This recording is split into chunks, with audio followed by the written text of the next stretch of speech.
Kita lagi sibuk atau diributin dengan usulan ibu kota baru.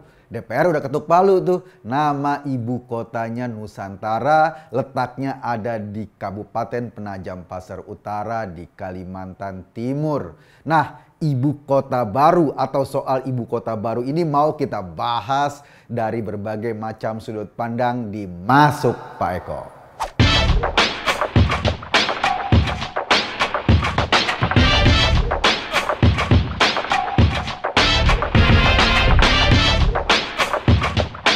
Satu partai yang nggak setuju untuk dibangunnya ibu kota baru itu PKS. Kata PKS, loh kenapa ibu kota baru? Indonesia ini lagi butuh banyak budget, lagi butuh banyak biaya karena ada COVID dan lain-lain. Nanti aja, nantinya kapan? Kita itu merencanakan perpindahan ibu kota itu dari zaman rekiplik, dari zaman kuda gigit apem. Sampai sekarang nggak pernah terrealisasi. Jadi kita sebetulnya ini adalah momentum kita untuk melangkah. Kenapa saya bilang ini momentum? Nanti kita urai alasannya. Kalau soal pendanaan, tadi seperti yang diomongin PKS, ini kayaknya PKS berpikir bahwa semua biaya untuk membangun ibu kota itu keluar dari APBN. Ternyata nggak gitu, akhi. Sebagian biaya ibu kota baru nanti itu disuplai atau katakanlah berasal dari para investor. Salah satunya adalah investor dari Uni Emirat Arab. Ketika kunjungan kenegaraan Pak Jokowi kemarin ke Uni Emirat Arab, itu dia berhasil mendapatkan komitmen investasi sebesar 44,6 miliar dolar atau sekitar total 633 triliun rupiah. Dan mau tahu berapa biaya untuk pembangunan sebuah ibu kota baru? Diperkirakan sekitar 500 triliun. Jadi dengan investasi itu saja, itu udah nggak bermasalah. Iya memang investasi dari Uni Emirat Arab nggak semuanya dicemplungin buat ibu kota baru. Dari 44,6 miliar dolar itu, kira-kira 10 miliar dolar lah yang akan dialokasikan buat ibu kota baru. Selebihnya untuk investasi-investasi di bidang lain. Ada infrastruktur, ada soal pembangkit listrik, soal energi dan lain-lain. Tetapi dengan 10 miliar dolar tuh udah lumayan loh.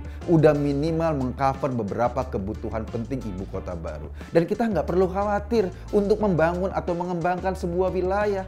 Kita udah punya contoh kok.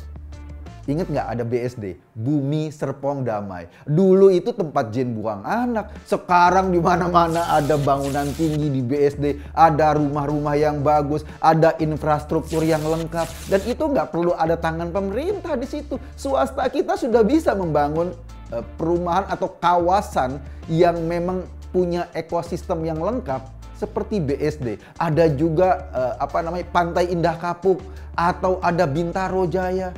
Dan itu banyak banget contoh-contoh di mana swasta murni bisa membuat sebuah wilayah dengan infrastruktur yang lengkap, dengan ekosistem ekonomi yang lengkap. Dan kalau negara mau pindahkan ibu kota, kenapa kita takut? Wong kita punya pengalaman itu kok. Swasta-swasta kita sudah mampu, apalagi nanti dibantu oleh investor dari luar negeri, dibantu oleh komitmen negara. Ya nggak terlalu pusing juga sebetulnya.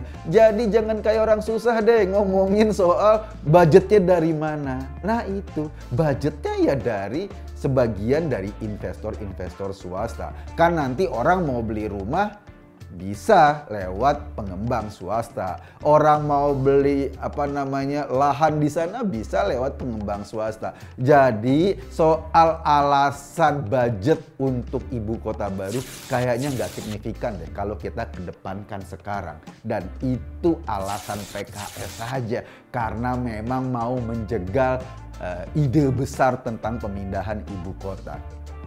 Tahun ini itu sudah mulai diketuk undang-undang pemindahan ibu kota baru dan semua fraksi di DPR kecuali PKS sepakat.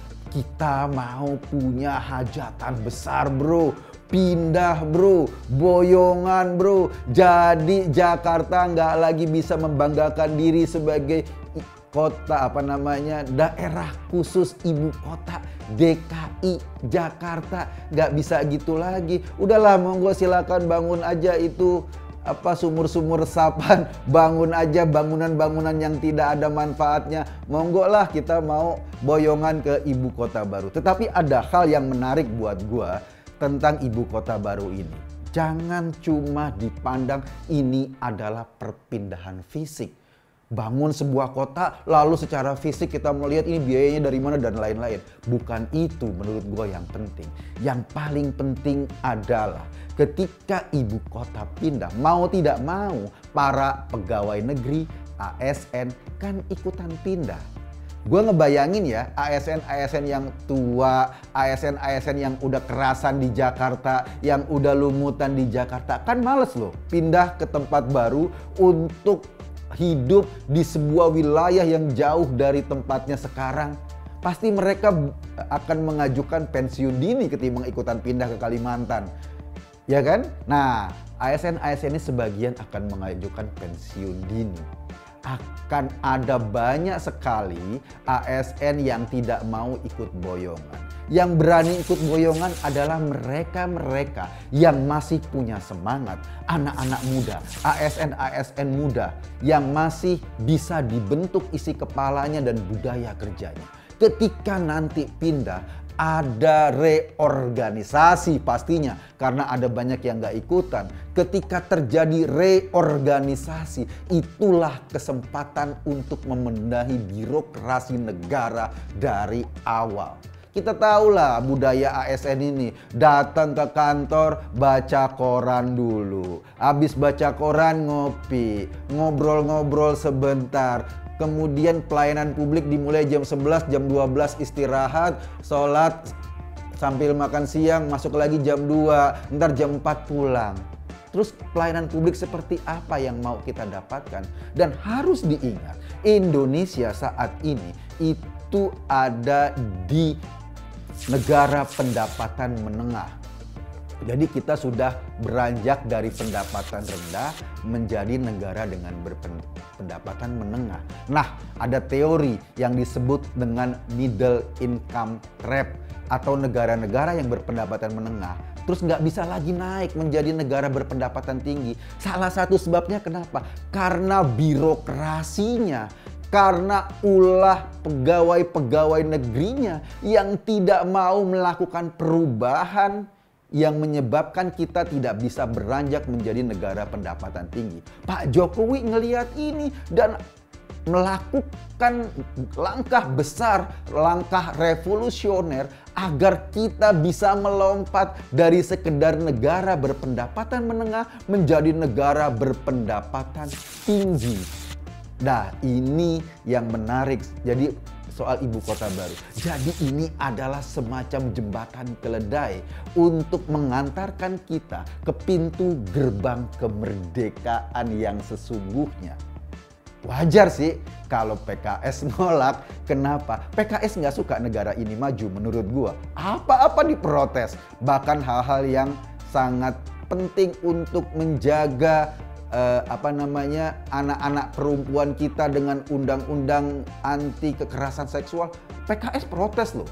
PKS tidak mau perempuan-perempuan kita dilindungi oleh undang-undang ini. Nah, ibu kota baru juga gitu, diprotes. Jadi segala sesuatu yang memungkinkan membawa kita maju diprotes oleh PKS.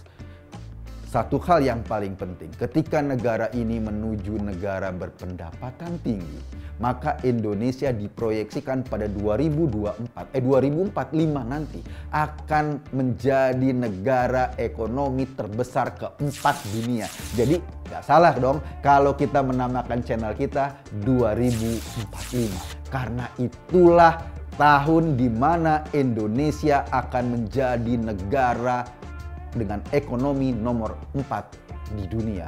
Itu target kita, target Indonesia. Dan kita penting untuk menyuarakan terus-menerus perubahan ini. Kalau kita tidak mau berubah, maka kita akan pelan-pelan mati di tengah kemalasan kita, di tengah kebiasaan-kebiasaan buruk kita.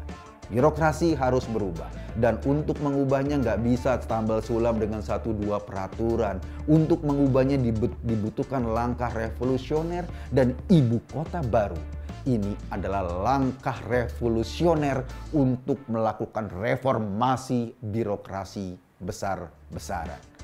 Saya respect sama pemimpin seperti Pak Jokowi yang visinya ke depan. Gak cuma mikirin bagaimana terpilih lagi pada berikutnya. Gak cuma mikirin politik saja. Tetapi yang difikirkan adalah Indonesia masa depan. Tempat anak-anak kita, tempat cucu-cucu kita hidup. Dan dengan ibu kota baru ini, kita berharap percepatan itu akan semakin kentara, dan harapan kita akan semakin membuncah bahwa negeri ini ketika membuatnya barangkali Tuhan sedang tersenyum. Kita kurang apa di Indonesia? Yang kurang dari dulu adalah pemimpin yang punya visi, birokrat yang mampu melayani dengan baik. Dan sekarang pemimpin kita punya visi, dan birokrasi lagi dibongkar besar-besaran. Agar para birokrat ini mau kembali ke kitahnya sebagai pelayan publik. Bukan menjadi agen-agen khilafah, agen-agen HTI, atau agen-agen Ikhwanul Muslimin yang ujung-ujungnya mau merusak bangsa ini dengan membenturkan antara agama dan negara.